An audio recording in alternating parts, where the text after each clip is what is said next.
નમસ્કાર વિદ્યાર્થી મિત્રો, ધોરણ 6 સંસ્કૃત પાઠ 3 લેખનમ. લેખનમ એટલે શું થાય તો કે લેખન કાર્ય. આપણે પહેલા જ લેક્ચરમાં જોઈ ગયા કે સંસ્કૃતમાં સ્વર કેટલા છે, વ્યંજન કેટલા છે, સંસ્કૃત ભાષા કઈ લિપિમાં લખાય છે અને એ કઈ રીતે લખાય છે. હવે આપણે અહીંયા જોવા મળે છે કે સ્વર અને વ્યંજનના ઘણા મૂળાક્ષરો આપેલા છે. તો શું કામ એને તો સૌથી પહેલા આપેલા છે તો જુઓ, અહીંયા આપેલું છે કે નીચે આપેલા મૂળાક્ષરોને ધ્યાનપૂર્વક જુઓ. સૌથી પહેલા મૂળાક્ષરોને આપણે જોઈએ, જેમ કે આ ઘ છે, ધ છે, ચ છે, લ છે. તો એમાં કેટલીક ભિન્નતા જોવા મળે છે એ કીધું છે અહીંયા. જુઓ અને દરેક મૂળાક્ષરોની નીચે ખાલી જગ્યામાં તે મૂળાક્ષરોને બબ્બે વાર લખવાના છે.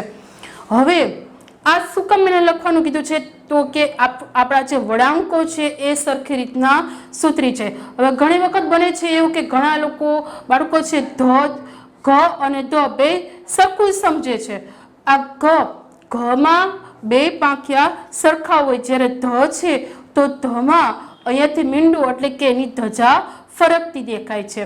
તો આ જે અહીંયા નીચે આપણને બબ્બે લીટી આપી છે ને, એ લીટીની અંદર આપણે આ મૂળાક્ષરોને બબ્બે વાર લખવાના છે.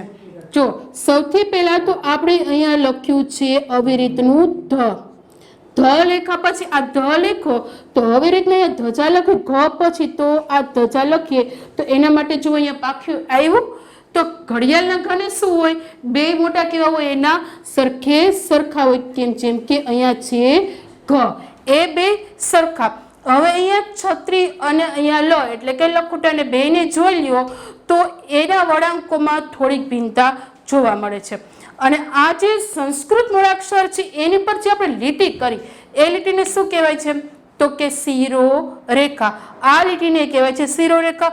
હવે આપણે ગુજરાતીમાં પણ ઘડિયાળનો ઘ આમ જ લખાય અને ધ લખતા હોય તો મોટું ન હોય, પણ એને આવી રીતનું કેમ લખવાનું છે ગુજરાતીમાં, આમ કરીને આમ આપણે આમ ધ લખીએ છીએ. એટલે કે ઘણા ખરા મૂળાક્ષરો એવા છે ને કે જે સંસ્કૃતમાં અને ગુજરાતીમાં સરખા હોય, પણ અમુક મૂળાક્ષરોની અંદર જ આપને ભિન્નતા જોવા મળે છે. હવે આ જે મૂળાક્ષરો તમને લોકોને પાના નંબર 15 અને 16 ઉપર આપેલા છે અને નીચે લીટી કરેલી છે, એ લીટીની અંદર આપણે બે વાર આ બધા મૂળાક્ષરો લખવાના રહેશે, પણ પેન્સિલથી અને વળાંક એનો સરખો રાખવાનો છે. આ જે છે સંસ્કૃત ભાષા એ આપણે પહેલા લેક્ચરમાં શીખ્યા હતા, ક્યાંથી આવી છે તો કઈ લિપિમાં લખાય છે તો કે એને તો દેવોની ભાષા કહેવાય છે અને દેવનાગરી એટલે કે નાગરી લિપિમાં લખાય છે. અને ગુજરાતી ભાષાની લિપિ પણ શેમાંથી આવી હતી તો કે ગુજરાતી ભાષાની લિપિ પણ દેવનાગરી લિપિમાંથી જ આવી હતી. સ્વર કેટલા છે સંસ્કૃતમાં 13 હતા અને વ્યંજન કેટલા છે 33.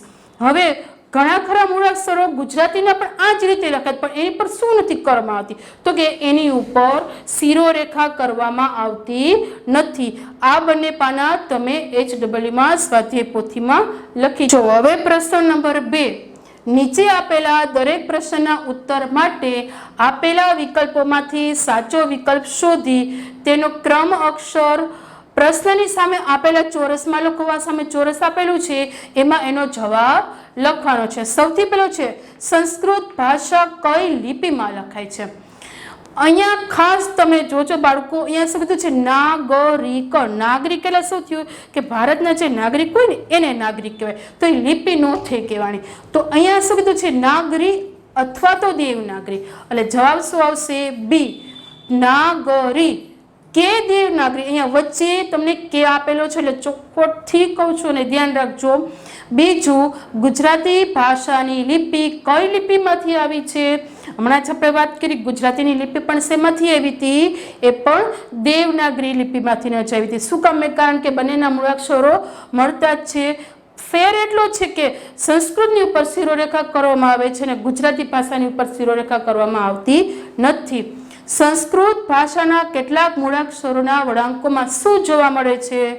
સી, થોડીક ભિન્નતા.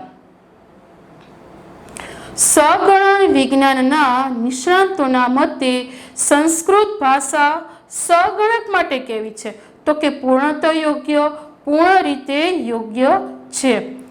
આ પહેલા લેક્ચરમાં શીખી ગયા હતા કે રામોહ અને દેવહ માં મ અને વ પછી અહીંયા મ છે અને વ પછી તમને જે આવી રીતના બે બિંદુ દેખાય છે એટલે કે બે ટપકા દેખાય છે એ ટપકાને શું કહેવામાં આવશે એટલે કે વિસર્ગ. એ બે ટપકાને વિસર્ગ કહેવાય છે.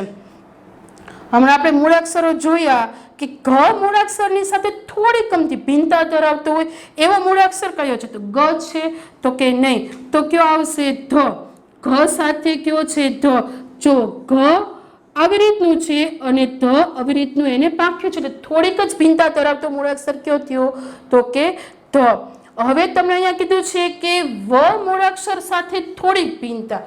વ જેવો મૂળાક્ષર કયો છે બ, કારણ કે વચ્ચે એક લીટી આવી, બાકી છે તો સરખા જ મૂળાક્ષર. અને ફ મૂળાક્ષર સાથે થોડીક ભિન્નતા ધરાવતો મૂળાક્ષર કયો છે તો કે ક. પ્રશ્ન 3 પાઠના આધારે યોગ્ય શબ્દ વડે ખાલી જગ્યા પૂરો.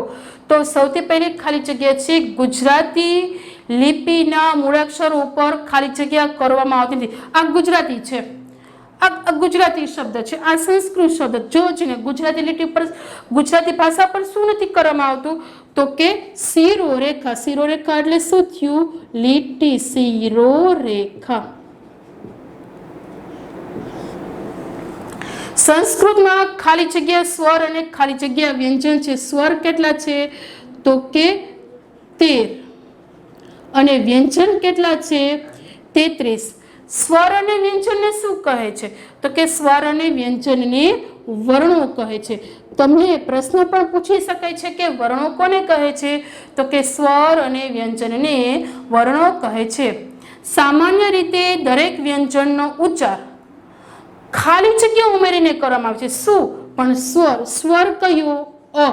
હવે આપણે વ્યંજન બોલીએ ક થી જ્ઞ સુધીને ક, ખ, ગ, ઘ, તો છેલ્લું ઉચ્ચારણ શું આવ્યું એમાં અ. આવ્યું તો કે અ ઉમેરીને કરવામાં આવે છે. સ્વર વિકર્ણ વ્યંજન નીચે ખાલી જગ્યા કરીને દર્શાવે. સ્વર ન હોય એમાં આપણે છેલ્લે આવી રીતની ત્રાસી લીટી કરીએ છીએ. એ ત્રાસી લીટીને શું કહેવામાં આવે છે તો કે એને કહેવાય છે ખોડો. પાછું અહીંયા આવ્યું છે વિકલ્પમાં આવ્યું હતું કે જે આ શુકહ અને ગજહ શબ્દમાં ક અને જ પછી આવેલા બે બિંદુને શું કહે છે? એ બે બિંદુને શું કહેવામાં આવે છે તો કે વિસર્ગ કહે. પ્રશ્ન નંબર 4 નીચેના વિધાનોમાંથી સાચા વિધાનો સામે સાચાની અને ખોટા વિધાનો સામે ખોટાની નિશાની કરવાની છે. સંસ્કૃત ભાષા હિન્દી લિપિમાં લખાય. આપણે શેમાં વાત કરી હતી? શેમાં લખાય તો કે નાગરી અથવા તો દેવનાગરી, પણ હિન્દી લિપિમાં લખાતી નથી. તો એ ખરા ખોટું આવશે ખોટું. પછી ગુજરાતી ભાષાના મૂળાક્ષરો ઉપર શિરોરેખા કરવામાં આવતી નથી. સાચી વાત છે કે ગુજરાતી ઉપર તમને આમાં લીટી દેખાય છે તો કે ન, એટલે આ ખરા ખોટું સાચું આવશે. આપણી માતૃભાષાના બધા જ મૂળાક્ષરો દેવનાગરી લિપિની માફક લખાય છે. આપણી માતૃભાષા કઈ છે? હિન્દી કે ગુજરાતી તો કે ગુજરાતી. તો એના બધા જ મૂળાક્ષરો દેવનાગરી લિપિની માફક લખાય છે. આપણે હમણાં ખાલી જગ્યામાં અને વિકલ્પમાં જ આવેલું હતું કે ગુજરાતી લિપિ શેમાંથી આવી હતી તો કે દેવનાગરી. એટલે આ ખરા ખોટું કેમ થશે? ખોટું થશે. બધાય નહીં પણ કેટલા ઘણા ખરા જ મૂળાક્ષરો લખાય, બધાય લખાતા નથી. જેવી રીતે જો સંસ્કૃતમાં જો આમ લખાય તો ગુજરાતીમાં કેમ લખાય છે જો આમ. તો બધાય મૂળાક્ષરો એ દેવનાગરી લિપિમાં લખાતા નથી એટલે ખોટું. સંસ્કૃત ભાષા કેટલીક ભારતીય ભાષાઓની જનની છે. જનની એટલે કે માં. એ સાચી વાત છે કે સંસ્કૃત છે ઘણી ખરી ભારતીય ભાષાઓની જનની છે. કમ્પ્યુટર સાયન્સના નિષ્ણાતોના મતે સંસ્કૃત ભાષા કમ્પ્યુટર માટે પ્રતિકૂળ છે. એની જગ્યાએ જો અનુકૂળ આપ્યું હોત ને તો સાચું. આ પ્રતિકૂળ નથી. કમ્પ્યુટર પણ સંસ્કૃત ભાષા લખી શકે છે. એટલા માટે શું આવશે? ખોટું. પહેલું ખોટું, બીજું સાચું, ખોટું અને સાચું, આ રીતના એના જવાબ. હવે છે જોડકું. એમાં આપણે પહેલા અપાટ અહીંયા લખી લેવાનો છે અને પછી સામે એના જવાબ આવશે. હવે સંસ્કૃત ભાષા કઈ લિપિમાં લખાય છે તો એનો જવાબ આવશે અહીંયા દેવનાગરી લિપિમાં લખાય છે. પછી બીજું છે ઘણી ખરી ભારતીય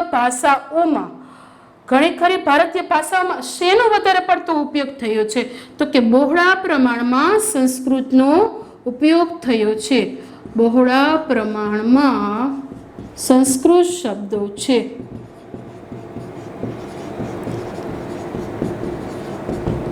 હવે એના પછીનું છે સંસ્કૃત ભાષાના કેટલાક મૂળાક્ષરોમાં, હમણાં આપણે જોયા મૂળાક્ષરો, તેમાં શું જોવા મળતી? થોડીક ભિન્નતા જોવા મળતી. શેમાં? તો કે વળાંકોમાં થોડીક ભિન્નતા દેખાય છે.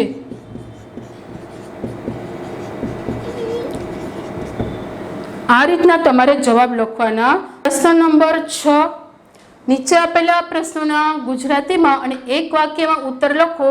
સંસ્કૃત ભાષા કઈ લિપિમાં લખાય છે? તો આપણે કઈ કાઢી નાખીએ તો જવાબ શું આવશે? તો નાગરી કે દેવનાગરી. સંસ્કૃત ભાષા કઈ લિપિમાં લખાય? નાગરી કે દેવનાગરી. ગુજરાતી ભાષાની લિપિ કઈ લિપિમાંથી આવી છે? તો ગુજરાતી ભાષાની લિપિ કઈની જગ્યાએ શું આવશે? દેવનાગરી લિપિમાંથી આવી છે. શિરોરેખા બાદ કર્યા બાદ કઈ ભાષાના મૂળાક્ષરો દેવનાગરી લિપિમાં લખાય છે? લીટી બાદ કઈ નાખી તો કઈ ભાષાના મૂળાક્ષરો? તો કે એમાં શું આવશે? ગુજરાતી. ગુજરાતી ભાષાના મૂળાક્ષરો છે એ દેવનાગરી લિપિમાં જ લખાય છે. સંસ્કૃત ભાષામાં કેટલા સ્વર અને કેટલા વ્યંજન છે? તો કે 13 શું છે? સ્વર. અને વ્યંજન કેટલા છે? તો કે 33 વ્યંજન છે. શું શીખવાથી આપણી માતૃભાષા અને રાષ્ટ્રભાષા હિન્દીને શું સમૃદ્ધ બનાવી શકે? શું શીખવાથી? તો કે ખાલી સુની જગ્યાએ શું આવશે?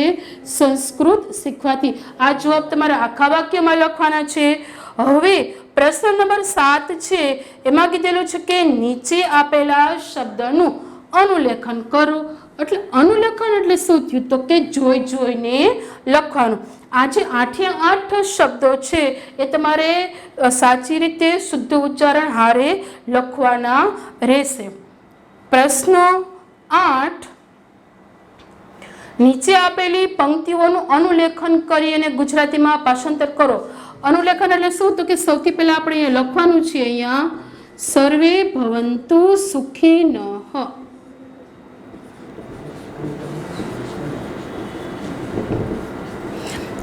પહેલી લીટીમાં બધે તમારે સંસ્કૃત લખવાનું થશે અને પછી નીચે એનું ગુજરાતી લખવાનું થશે. તો આનું ગુજરાતીને સર્વે એટલે બધા, ભવંતુ એટલે થાવો અને સુખીનઃ એટલે કે સુખી. અહીંયા ગુજરાતી લખવાનું થશે હંમેશા બધા સુખી થાઓ. પછી નીચે સર્વે ભદ્રાણી પશ્યતુ. પહેલી લીટીમાં સંસ્કૃત લખવાનું રહેશે સર્વે ભદ્રાણી પશ્યતુ. સર્વે એટલે બધા, પછી ભદ્રાણી એટલે મંગલ ભાવનાઓ અને પશ્યંતુ એટલે કે જુઓ. તો અહીંયા સૌ મંગલ ભાવનાઓ જુઓ. નંબર 3, શારદાએ નમઃ. શારદાએ એટલે કે સરસ્વતી દેવીને, નમઃ એટલે કે નમસ્કાર હજો. અહીંયા અનુલેખન કરવાનું છે શારદાએ નમઃ, નીચેની લીટીમાં ગુજરાતી, સરસ્વતી દેવીને નમસ્કાર હજો. નંબર 4, વીણા પુસ્તક ધારિણી. અનુલેખન કર્યા બાદ નીચે વીણા અને પુસ્તકને ધારણ કરનાર. નંબર 5, પ્રસન્ન ભવ સર્વદા. પ્રસન્ન એટલે પ્રસન્ન, ભવ એટલે થા, સર્વદા એટલે કે હંમેશા, હંમેશા પ્રસન્ન થાઓ. આ રીતનું અનુલેખન અને ગુજરાતી લખી લેવાનું છે. પ્રશ્ન નંબર 9 માં પણ એમ જ કરવાનું છે. નીચે આપેલા વાક્યનું અનુલેખન કરી ગુજરાતી કરો. આ જે આપેલું છે એકમ વર્ણમ અસ્તિ, અહીંયા તમારે બાજુમાં લખવાનું છે એકમ વર્ણમ અસ્તિ. હવે નીચેનું ગુજરાતી આપણે અહીંયા લખવાનું છે. એકમ એટલે એક, વર્ણમ એટલે કે જંગલ અને અસ્તિ એટલે કે છે. એક જંગલ છે. તો આ જે 5 વાક્યો આપેલા છે બાળકો, એને અહીંયા તમારે બાજુમાં સંસ્કૃત ફરીથી લખવાનું છે અને નીચેની લીટીમાં ગુજરાતી. સસકઃ ભીતઃ ભવતિ. સસકઃ એટલે સસલું, ભીતઃ ભવતિ એટલે કે ડરી જાય છે. અહીંયા ગુજરાતી આવશે સસલું ડરી જાય છે. શૃગાલઃ અનુધાવતિ. શૃગાલઃ એટલે શિયાળ, અનુ એટલે પાછળ અને ધાવતી એટલે કે દોડે છે. સસલું તેની પાછળ દોડે છે. સસકઃ વૃક્ષ સમીપમ આગચ્છતિ. સસકઃ એટલે કે સસલું, વૃક્ષ સમીપમ એટલે કે વૃક્ષની પાસે અને આગચ્છતિ એટલે કે આવે છે. સસલું વૃક્ષની પાસે આવે છે. સસકઃ પલાયનમ કરોતિ. સસકઃ એટલે સસલું અને પલાયનમ કરોતિ એટલે કે નાસી જાય છે અથવા તો ભાગી જાય છે. સસલું નાસી જાય છે. હવે અહીંયા પ્રવૃત્તિમાં તમને અહીંયા કંગણમ, વ્યાઘ્રઃ, ઉપનેત્રમ, ઘંટા, મંગલવાસરઃ, શુક્રવાસરઃ, અદ્ય, સ્વઃ, યહ જેવા શબ્દો આપેલા છે. તો આ બધા શબ્દોને શું કરવાનું છે કે તમારી બુકની અંદર શુદ્ધ ઉચ્ચારણ સાથે લખવાના છે. એ કયા છે કે આપણી ચિત્રપદાનીના જ શબ્દો છે. હવે આ શ્લોક આપેલો છે અહીંયા. વિદ્યારૂપેણ સંસ્થિતા નમસ્તસ્યે નમો નમઃ વીણા પુસ્તક ધારિણી વિદ્યારંભમ કરિષ્યામિ પ્રસન્ના ભવ સર્વદા બુદ્ધિ રૂપેણ સંસ્થિતા. એટલે કે આજે આપણે શ્લોક હતો ને વંદનાના, એ રીતના શ્લોકો તમારે લખી અને એનું ગુજરાતી કરવાનું છે. અને 5 અન્ય સુભાષિતો તમારા સાધ્ય મિત્રો સાથે મળીને વર્ગના કાળા પાટિયા પર સુંદર અક્ષરે લખી તમારા અધ્યાપક દ્વારા તેનું પરીક્ષણ કરાવો અને લેખનમાં થયેલી ક્ષતિઓ સુધારી તેને સંપૂર્ણ રીતે શુદ્ધ કરો. હવે આ તમારે જાતે કરવાનું રહેશે. જે વંદનાના શ્લોક હતા એ તમારે મોઢે તમારી બુકમાં લખી અને પછી જાતે જ બુકમાંથી જોવાના રહેશે. અને જ્યાં ભૂલ છે ત્યાં રાઉન્ડ કરી અને ફરી આવી ભૂલ ન થાય તે ધ્યાનમાં રાખવાનું છે. અહીંયા આપણો પાઠ 3 પૂરો થાય છે.